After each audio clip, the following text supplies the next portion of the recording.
Court के आदेश पर Tihar jail से रिहाई के बाद आज दिल्ली सीएम अरविंद केजरीवाल कनॉट प्लेस स्थित हनुमान मंदिर के करेंगे दर्शन। दोपहर 1 बजे दिल्ली सीएम की प्रेस कॉन्फ्रेंस भी होनी है। तिहाड़ जेल से 50 दिनों बाद रिहा हुए सीएम केजरीवाल ने कहा कि सुप्रीम कोर्ट के जजों का शुक्रिया अदा करता हूं, जिनकी वजह से मैं आपके बीच हूं। मैंने कहा था कि जल्द बाहर आऊंगा।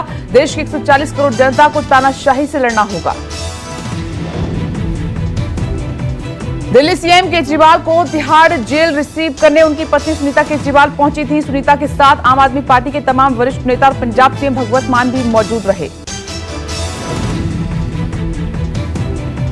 दिल्ली सीएम अरविंद केजरीवाल के घर पहुंचने पर हुआ जोरदार स्वागत। मुख्यमंत्री ने घर पहुंचकर अपने माता पिता के पैर छूकर आशीर्वाद दिया। सीएम की मां ने तिलक लगाकर उनकी आरती भी उतारी।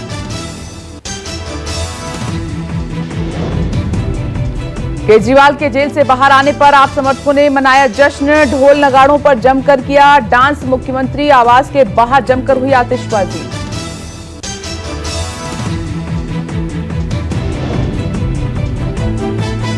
सुप्रीम कोर्ट ने दिल्ली सीएम केजरीवाल को 1 जून तक सशर्त अंतरिम जमानत दी है। कोर्ट ने साफ हिदायत दी है कि सीएम केजरीवाल दफ्तर नहीं जाएंगे, फाइलों पर साइन नहीं करेंगे, शराब नीति मामले से जुड़े गवाहों से बात नहीं करेंगे।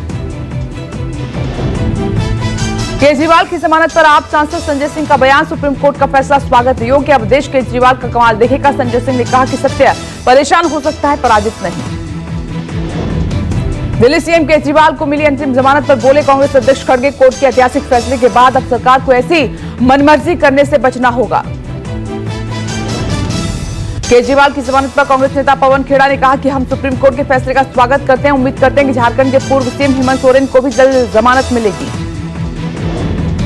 केजरीवाल की जमानत पर पश्चिम बंगाल की सीएम ममता बनर्जी का रिएक्शन। ममता ने लिखा कि केजरीवाल की जमानत से खुश हूं। केजरीवाल की जमानत से चुनाव में फायदा होगा। केजरीवाल की जमानत पर अखिलेश यादव ने ट्वीट कर लिखा, दिल्ली के लोकप्रिय मुख्यमंत्री अरविंद केजरीवाल जी की जमानत सत्य की एक और जीत है। दिल्ली सीएम के खिलाफ ईडी की कार्रवाई को लेकर दायर याचिका पर जारी रहेगी बहस। सुप्रीम कोर्ट ने दिए संकेत, 20 मई से गर्मी की छुट्टियों से पहले याचिका पर आ सकता है फैसला।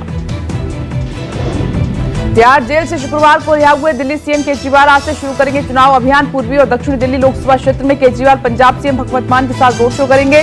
दिल्ली की 7 सीटों पर वोटिंग छठे चरण के तहत 25 मई को होगी। पटना में आज इंडिया गठबंधन की साझा प्रेस कॉन्फ्रेंस है। कांग्रेस अध्यक्ष मल्लिकार्जुन खड़गे, आरजेडी अध्यक्ष लालू प्रसाद यादव, सीपीआई माले महासचिव दीपांकर भट्टाचार्य, सीपीएम महासचिव सीताराम येचुरी सुबह 11 बजे करेंगे प्रेस कॉन्फ्रेंस। कांग्रेस नेता राहुल गांधी आज आंध्र प्रदेश के चुनावी दौरे पर रहेंगे। राहुल कडप्पा में चुनावी जनसभा को संबोधित करेंगे। वहीं प्रियंका गांधी आज महाराष्ट्र के नंदुरबार और चावेला में जनसभा और जफीराबाद में शो करेंगी। बीजेपी सांसद ब्रजभूषण शरण सिंह को यौन शोषण मामले में बड़ा झटका। कोर्ट ने ब्रजभूषण शरण सिंह के खिलाफ तय किया आरोप। धारा 354, 354A और 506 के तहत आरोप तय हुए। राजभवन कोर्ट ने तय किए हैं आरोप। इंदौर लोकसभा सीट पर कांग्रेस उम्मीदवार छोड़ बीजेपी में शामिल हुए अक्षय कांति बम के खिलाफ अरेस्ट हुए। वारंट जारी। कोर्ट ने अक्षय सहित 5 आरोपियों को 5 जून तक तलब किया है। अक्षय कांति के खिलाफ हत्या के प्रयास का मामला दर्ज। हिमाचल प्रदेश विधानसभा अध्यक्ष कुलदीप सिंह पठानिया ने 3 निर्दलीय विधायकों को किया है तलब। निर्दलीय विधायक होशियार सिंह, आशीष शर्मा और केएल ठाकुर के दिए इस्तीफे को स्पीकर ने स्वीकार नहीं किया है। केरल सरकार ने वेस्ट नाइल फीवर को लेकर जारी किया अलर्ट। मच्छरों से फैलने वाले इस फीवर से त्रिशूर में एक शख्स की हो चुकी है मौत। पक्षियों से फैलने वाले ये वायरस मच्छरों के जरिए इंसानों तक पहुंचता है। नोएडा के सेक्टर 58 में निर्माणाधीन इमारत में की शटरिंग उड़ी और कई गाड़ियों को पहुंचा नुकसान। किसी जानमाल के नुकसान की खबर नहीं।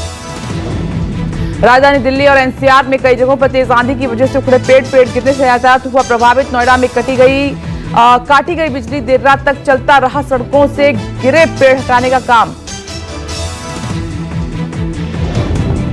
ओडिशा के भुवनेश्वर में रोड शो के दौरान पीएम मोदी का बड़ा दावा। एक निजी चैनल को दिए इंटरव्यू में कहा कि बंगाल और ओडिशा में बीजेपी करेगी क्लीन स्वीप। दोनों राज्यों में बीजेपी को लेकर लोगों में जबरदस्त उत्साह। तेलंगाना में पीएम मोदी ने कहा कि तेलंगाना में जब से कांग्रेस सरकार बनी है तब से आरआर टैक्स की बहुत चर्चा है। एक आर तेलंगाना का और एक आर दिल्ली का। मैंने किसी का नाम नहीं लिया, लेकिन आरआर टैक्स पर यहां के मुख्यमंत्री खुद सफाई दे रहे हैं।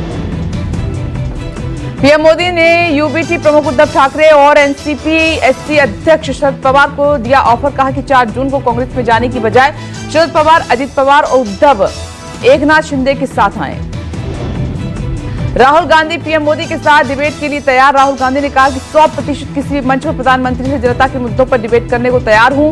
कांग्रेस नेता ने 2 पूर्व जजों की डिबेट संबंधी पत्र के जवाब में ये बातें कही हैं। यूपी के कन्नौज में इंडिया गठबंधन की संयुक्त हुंकार। राहुल गांधी बोले, बीजेपी का पूरा बैलेंस खराब हो चुका है। पीएम अब कह रहे हैं कि आओ मित्रों, मुझे बचाओ। अमेठी में बोली प्रियंका गांधी। प्रियंका गांधी सिर्फ ध्यान भटकाने, आज देश में जिस तरह की राजनीति चल रही है उससे सिर्फ आपका नुकसान हो रहा है। महंगाई और बेरोजगारी चरम पर है। चुनाव आयोग ने कांग्रेस अध्यक्ष मल्लिकार्जुन खड़गे को लगाई कड़ी फटकार। वोटिंग आंकड़ों पर खड़गे को आरोपों को किया खारिज। कहा कि कांग्रेस नेता जानबूझकर भ्रम और गलत जानकारी फैलाने की कोशिश कर रहे हैं। दिल्ली में शुक्रवार को इंडिया गठबंधन के नेताओं ने चुनाव आयोग से मुलाकात की। मतदान आंकड़े जारी करने में देरी से पीएम मोदी और गृह मंत्री अमित शाह के खिलाफ लंबित शिकायतों पर कार्रवाई न होने को लेकर असहमति दर्ज कराई गई। नवनीत राणा के 15 सेकंड वाले बयान पर घमासान। असदुद्दीन ओवैसी ने कहा कि छोटे को समझा कर रखा है, तुमको मालूम छोटा क्या है, तोप है, वो सालार का बेटा है। यूपी की गोरखपुर लोकसभा सीट से बीजेपी प्रत्याशी रवि किशन ने नामांकन दाखिल किया। नामांकन के दौरान रवि किशन के करीबी मौजूद रहे। रक्षा मंत्री राजनाथ सिंह ने लखनऊ में आयोजित इंटेलेक्चुअल मीट में कहा कि वोट के लिए तुष्टीकरण नहीं होना चाहिए और इसी सोच के कारण आज भारत बहुत तेजी के साथ आगे बढ़ रहा है। एआईएमआईएम अध्यक्ष और हैदराबाद संसदीय क्षेत्र से उम्मीदवार असदुद्दीन ओवैसी ने असद बाबा नगर में डोर टू डोर प्रचार अभियान चलाया। पश्चिम बंगाल में टीएमसी ने चुनाव प्रचार में झोंक रखी पूरी ताकत। पार्टी महासचिव अभिषेक बनर्जी की आज वर्धमान, दुर्गापुर में रोड शो, उलबेरिया और रामनगर में अभिषेक चुनावी जनसभा को करेंगे संबोधित। फिल्म अभिनेता और बीजेपी राष्ट्रीय कार्यकारिणी के सदस्य मिथुन चक्रवर्ती की आज दत्तापुलिया में रोड शो है। मिथुन तेहपुर में चुनावी जनसभा को संबोधित करेंगे।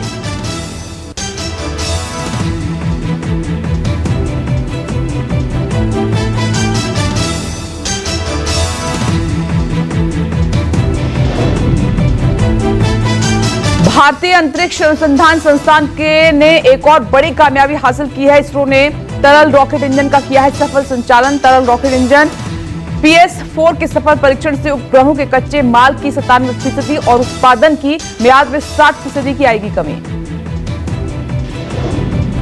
कर्नाटक में हासन सांसद प्रज्वल रेवन्ना का सेक्स स्कैंडल उजागर करने वाले बीजेपी नेता देवराज गौड़ा को पुलिस ने हिरासत में लिया। गौड़ा के खिलाफ चित्रदुर्ग में छेड़छाड़, यौन उत्पीड़न और SC/ST एक्ट के मामले में कार्रवाई।